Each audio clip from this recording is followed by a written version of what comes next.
cara, o que a gente vai fazer nesses dias aqui é completamente diferente de tudo que a gente já fez. Diferente? Você vai entrar nesse closet, só sai quando eu pedir pra você sair. Por quanto tempo eu vou ficar lá? Não sei. Ai, meu Deus do céu, cara.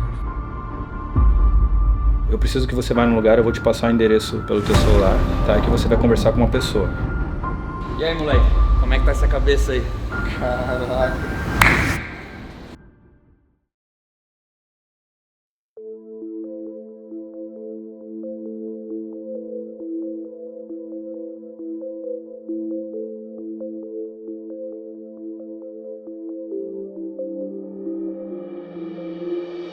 Bom, rapaziada, agora que eu cheguei aqui, cara, que eu vi quem é, fez bastante sentido toda a conversa que eu tive com o Manu hoje mais cedo.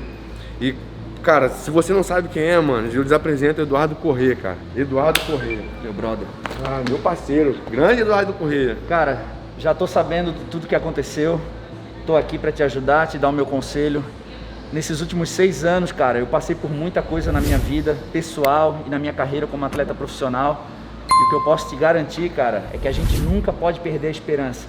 A chama que existe dentro da gente, só a gente pode manter ela acesa. Tu tem que acreditar aonde no momento em que ninguém mais acredita em ti. Esse é o grande segredo de superar qualquer obstáculo. Edu, eu vi, cara, eu já acompanhei, e desde que eu conheço o fisiculturismo, eu acompanho a tua história, cara. Eu e todo mundo sabe o tanto de lesões que tu passou, o tanto de vezes que tu foi. E, cara, pra mim, hoje, a coisa principal que eu acho que a gente tá tentando recuperar é essa questão de fazer tudo que precisa ser feito, independente de como a situação você se encontra, entendeu? Porque, cara, eu já vi, velho, cirurgia não é nada fácil. E a gente sabe como o cara tá com a debilidade. Você sempre volta, cara. Sempre volta. Agora você passou por uma recente, né, cara? E você sempre volta e volta melhor, cara. Como tu faz isso, velho? O que tem de diferente? De onde tu tira esse drive pra você continuar? Léo, nós temos sempre uma tendência, cara, a romantizar tudo, a colocar muita emoção nas nossas coisas. Mas o bodybuilding, muitos não sabem, mas é um esporte de estratégia. É um esporte que a gente não pode lidar com a emoção na hora de tomar as decisões. Então eu sempre procurei ser muito estratégico em tudo que eu faço. Por exemplo, quando eu me deparo com uma dificuldade, uma lesão grave, em que eu tenho que fazer uma cirurgia e passar... Porque fazer a cirurgia é fácil, mas passar por todo o processo de recuperação e volta aos treinos, cara, eu trato isso com a maior grau de racionalidade possível. Eu tiro a emoção de lado e eu faço exatamente como tu falou. Fazer o que tem que ser feito. Então, cara, eu lido com meus problemas de forma muito racional, eu sou um cara muito cético. Então, por mais que nós temos isso dentro da gente, o amor, a paixão pelo esporte, a gente tem que colocar a emoção de lado na hora de lidar com o problema e ser mais estratégico diante disso. Uma das maiores dificuldades que eu enfrentei, cara, é que ao longo do tempo eu comecei a me colocar pra baixo e me considerar incapaz de fazer coisas que eu já tinha feito antes. Coisas que eu já... E sabendo que eu, aprendi mais, eu cresci mais, eu tô muito mais maduro e teoricamente eu deveria estar melhorando, progredindo, né? E por ficar me boicotando toda hora, colocando minha cabeça pra baixo, cara, eu, enfim, ficava com uns pensamentos muito ruins, lugares muito negros psicologicamente pra falar, sabe? Muito ruins psicologicamente pra falar. E eu imagino, você falou tudo, a questão de você se recuperar. Eu vejo a forma que você faz, mas qual foi o momento, Edu? Porque eu imagino que a cada lesão que você teve, a cada momento de reviravolta que você viveu, cara, você voltou mais forte. Mas teve algum momento em específico que você teve algum estalo de falar assim, tipo, não, agora vai ser diferente, porque precisa ser diferente, eu não sei. Qual foi esse momento, se você teve esse momento? Cara, tu falou uma coisa muito importante, cara, que é a incapacidade, a sensação de impotência, de incapacidade de realizar algo. Eu passei por isso diversas vezes, mas as pessoas, elas acompanham o lado bom, o palco, né? O palco. Então, assim, o backstage é um pouco diferente. Léo, eu venci todos os campeonatos amadores que eu competi na minha vida. Todos os campeonatos, desde campeonato estadual, brasileiro, sul-americano e mundial. Eu passei por todas as etapas e eu venci tudo. Quando chegou no Mr. Olímpia, cara, eu comecei a bater na trave. 2009, 2010, 2012, 2013, 14, 15... Eu fiz 8 finais de Mr. Olímpia e eu nunca venci. Isso gerou, por alguns anos, uma sensação de impotência muito grande. Eu tinha que lidar com essa frustração. Mas aos poucos a gente percebe que o processo é muito mais valioso do que propriamente o primeiro lugar. A história que tu constrói até chegar lá é muito mais importante. Por isso que muitas pessoas não sabem, mas eu me desfaço de todos os troféus que eu ganho. Hoje eu tenho praticamente os troféus do Mr. Olímpia, Sério, que a minha cara? esposa não deixa eu me desfazer, mas eu me desfiz de todos os troféus. Por exemplo, teve troféus de campeonatos profissionais que eu deixei no hotel, porque eu julgo, isso é uma coisa muito pessoal minha, não gostaria que as pessoas interpretassem isso como arrogância, mas sim como uma ferramenta motivacional que eu tenho dentro de mim. Eu sempre estou visando o meu próximo objetivo. Então eu não julgo que o troféu ele seja o símbolo daquilo tudo que tu passou, porque exatamente o grande legado que a preparação te deixa, porque cada preparação é uma história diferente, é justamente o que tu viveu ao longo daqueles meses para poder chegar até lá. Essa é a experiência, ninguém tira de ti. Isso é sabedoria, isso é conhecimento. Isso é a coisa mais valiosa que a gente tem, que o esporte vai deixar pra gente. Eu tenho certeza que todo mundo que passou por uma experiência de se preparar para uma preparação, seja amador ou profissional, adquiriu esses hábitos para a vida também. Você foi uma pessoa mais determinada, mais focada, um cara que se dedicou mais à família, se dedicou aos seus objetivos, porque o fisiculturismo, ele ensina isso pra gente.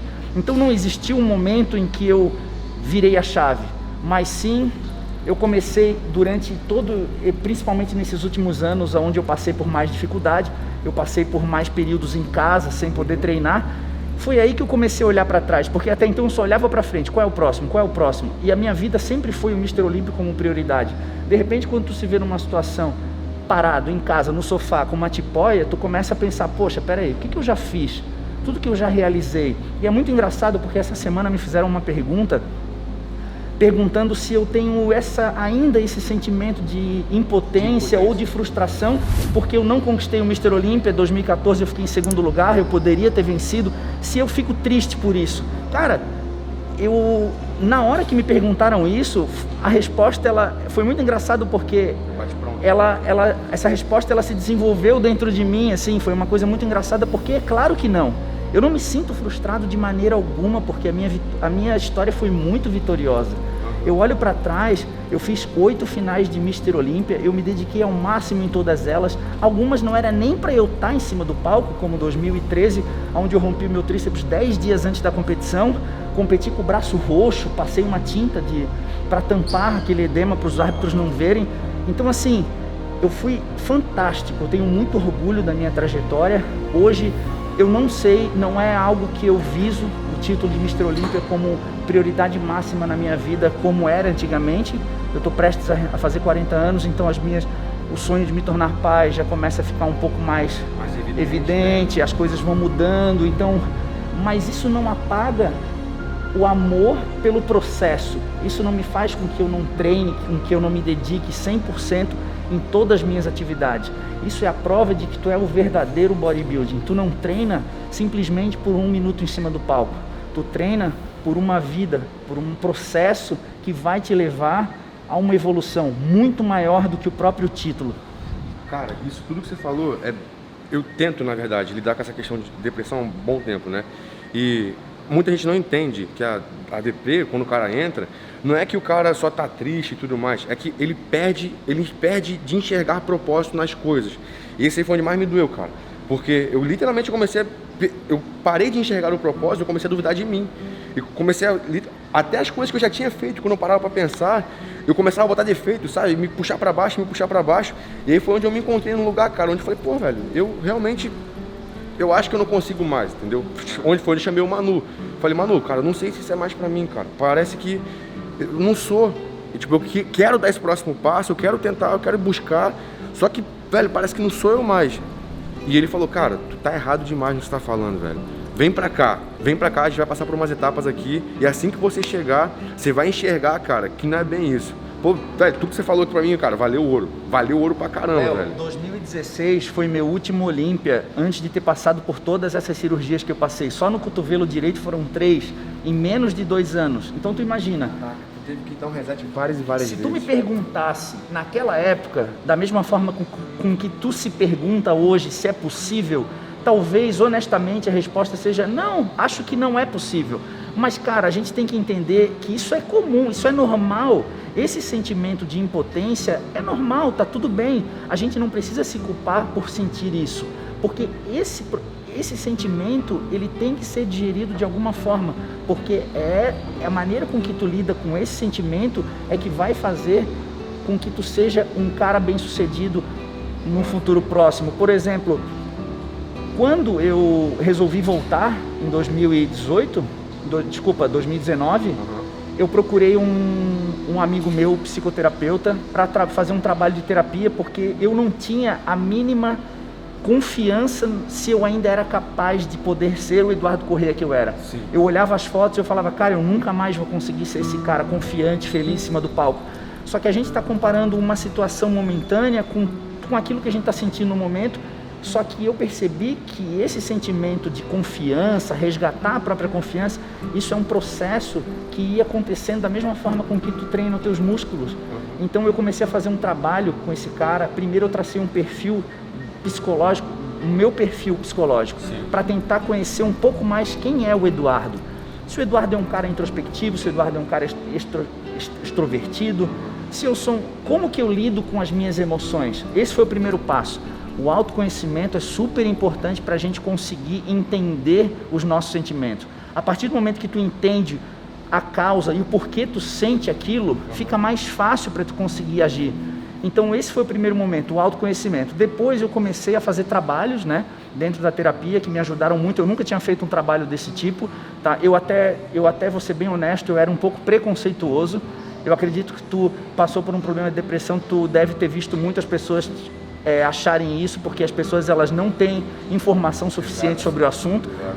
Eu não tinha depressão, mas eu tinha a mesma sensação de impotência, e eu consegui desenvolver um trabalho que era muito engraçado, porque no primeiro dia de terapia ele me perguntou, eu ia competir no New York Pro em 2019, ele me perguntou que colocação eu ficaria no New York Pro hoje. No primeiro dia eu falei, em último lugar, com certeza. Os dias foram se passando, as semanas foram se passando, e eu fui tentando desenhar esse meu perfil. Quando chegou mais ou menos faltando 10 semanas para a competição, ele me fez a mesma pergunta: que colocação que eu ficaria no New York Pro? Eu falei para ele que eu ficaria entre os top 6. Aí ele falou, poxa, isso é um grande feito, tu estaria em último. Quando chegou na última sessão, antes de a gente viajar, eu falei para ele assim, ó, eu vou vencer. Eu vou vencer, eu tenho certeza absoluta que eu vou vencer.